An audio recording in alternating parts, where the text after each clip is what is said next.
Hey, so today we're going to talk about this supposed new Dragon Ball movie that's coming out. When Dragon Ball Super ends, apparently the studio is going to be working on a film.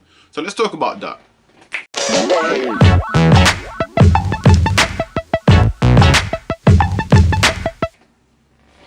Alright, so I feel like with this whole Dragon Ball movie thing, hopefully we should get some like detail on these characters, you know, Jiren, Topo, the fast rabbit guy, I think his name's Dispo.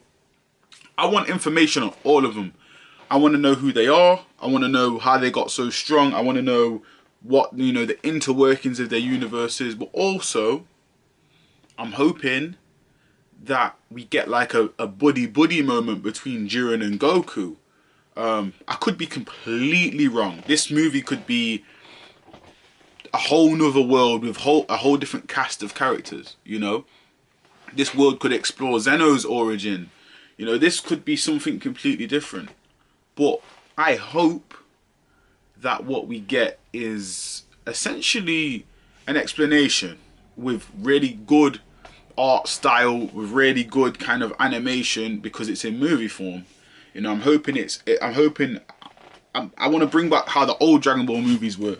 You know, some of my favourite Dragon Ball movies were the old ones from the 90s. I think maybe the 80s and 90s. I think they're just 90s. But Dead Zone, World's Strongest Man, even Path to Power. You know, all of the movies, for the most part, were like action-packed. And they were really well done. You know, you've seen Goku do stuff in those films that he never really did in the comics, in terms of just being an ultimate badass, because it was like, you know, for example, for anyone who's seen Naruto The Last, in that movie, Naruto is conveyed as a complete badass.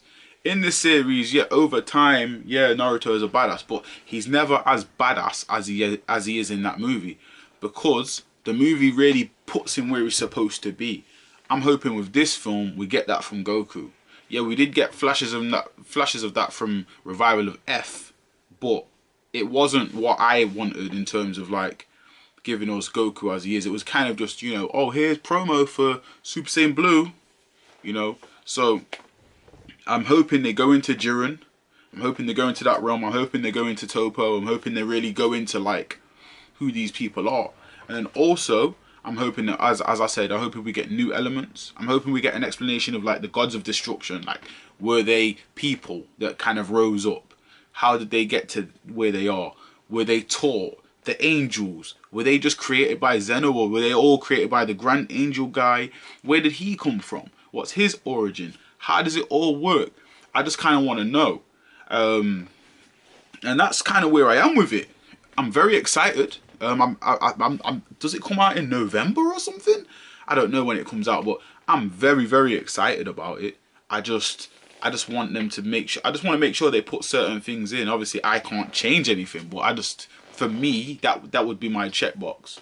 You know what I mean? That would be my list. And, you know, Jiren's origin, Topo's origin. You know, how do you become a god of destruction? All these things, because I think what's going to happen is, essentially, they're going to make Goku or Vegeta. They might throw a twist and make Vegeta the god of destruction. Thing is, I just don't understand why there's only gods of destruction. Where's the gods of creation? Like, are they Zenos? Like, where are they? There's only gods of destruction. I don't know why. You know, I wish I knew why. But there seems to only be gods of destruction. There seems to only be negative gods. They're not positive gods. Now, you know, like, I think his name Vomond, the clown god, he seems like a good god. He seems like he cares about stuff and he's about justice, but still has the title of god of destruction. But I think it's just because they have the power to basically destroy anything in their universe.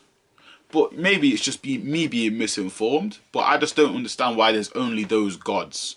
You know, there's all these Kaioshin, there's all these people in the other world and all this stuff, but then there's gods of destruction, and that's it. There's no gods of hope. There's no mantra gods like in the Greek mythology, gods of love and all that. There's just straight gods of destruction. But yeah, that's where I am with it. I just feel like they don't owe us explanations, but as a fan, I want to know what's really going on. I want to understand more about this stuff, you know. And then what the movies seem to do better than Super is the power scaling. As a fan, as a like a nerdy level fan who really gets into this, the movies do the power scaling way better. Why? I don't know. Maybe they're just more concerned about it making sense to fans, you know. Because for example, in the Freezer movie, when Goku said he absorbed Super Saiyan God into his base, you definitely felt that was what he did. You know what I'm saying? When he did that, and when him and Frieza powered up, it didn't seem like it was a drastic jump from their base levels to where they were. It seemed like they were like, all right, let's go to the next level. And it was like, yeah, I'm more powerful, but the fight we just had in base was still a really good fight, you know. But obviously, here's the thing about that. They're saying he absorbed his God Ki into base, but then he can still go God mode. It doesn't make any sense. That's all I'm saying. Like, there's a lot of plot holes in Dragon Ball Super. So for me, I'm hoping it squashes out some of the plot holes, you know. But other than that, you know, it's to me, I just want, as I said, an explanation, and also I want more development. Also, you know, I'd like them to find a way to kind of raise the other cast's power levels. They've been doing it with like 17 and stuff. Doesn't make much sense, but you know, people have said by the logic of Dragon Ball, if Frieza can get stronger, who is a season 2 villain or whatever, then anyone else can get stronger. But Frieza stated that he was a cosmic prodigy, which means he never trained a day in his life, and he was already near Super Saiyan levels without training. So he was a prodigy. 17 is not a prodigy. 17 is an android, and his powers increased significantly. But that's just Dragon Ball Super for you. You know, you have to love it for what it is. You know, at the same time, it isn't Dragon Ball Z. And it isn't Dragon Ball. Because each series has been different to the last. And I think fans need to understand that. You know, if you're a fan of Dragon Ball Z is not the same as Dragon Ball. Dragon Ball Z is not as happy-go-lucky and stuff as Dragon Ball. Dragon Ball Z is more serious. Dragon Ball Z is an anime for big boys. You know, Dragon Ball Z is an anime where it's just more, it's more edgy. It's more 90s, you know. It kind of follows the edgy kind of rock and roll trend of the 90s comic books. It kind of, badass stuff's happening all the time. There's bigger muscles. There's more powerful attacks. Everything's jacked up. That's Dragon Ball Z. Dragon Ball Super, it's like it's trying to return to its roots in Dragon Ball with happy elements, and also it's trying to do this edgy thing, and it's not really working out the same way. Yeah, there's moments of it, like Jiren and stuff like that, and Hit, when Hit was first introduced, but other than that, there's not really those moments. So it's interesting in the movies to see how they try and place it. But yeah, man, that's all I've got. That's all I've got today. I just wanted to talk about that. You know, I just wanted to go through how I feel about this film, because it could be awesome. It could be another level. It could be like, woo, but then it also could be some complete other stuff. And you're like, wait, what? I'm gonna have to, when you're gonna be like, when it comes off hiatus, I'm gonna have to watch the anime to find out who Jiren is. You know, and then also it might do that madness where it comes with a film, they come with a movie, and then they decide, oh, for everyone that didn't see the movie, we're going to redo that movie for 50 episodes. That's a year's worth of content. I don't want that. I want them to do the movie, and then the movie's like, that's us, and then if you didn't catch the movie, then you've kind of missed something, you know? Or things can be explained, but don't give me 30 to 50 episodes going through what happened in the film. I don't want that. That to me seems like an incredible waste of time to a fan, you know. But these studios seem to like to milk stuff. Like Boruto, for example. Yeah, really enjoy it, and I'll probably do a video on Boruto at some point. But it is essentially just backtracking what the movie gave us.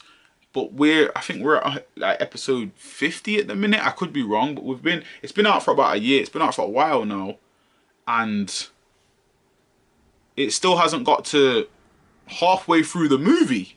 Yeah, we've been given a lot of cool stuff, but we're still catching up to where the movie was. And episode 1 of Boruto, and this is kind of a tangent, but episode 1 of Boruto shows a time skip, and it shows future Boruto. He's got like this eye thing, he's got a sword, he's grown up, and it's like, but for a year I've been watching him be a child. So please don't do that, Dragon Ball. That's all I'm saying. Anyway, guys, I've been Fiji. This is where I think and I feel. Please like and subscribe. Share if you want to. It helps me get off the ground. And I'll see you in the next one. I'll be making a video probably about some kind of movie or something. Something I've come across on the interwebs. But anyway, peace.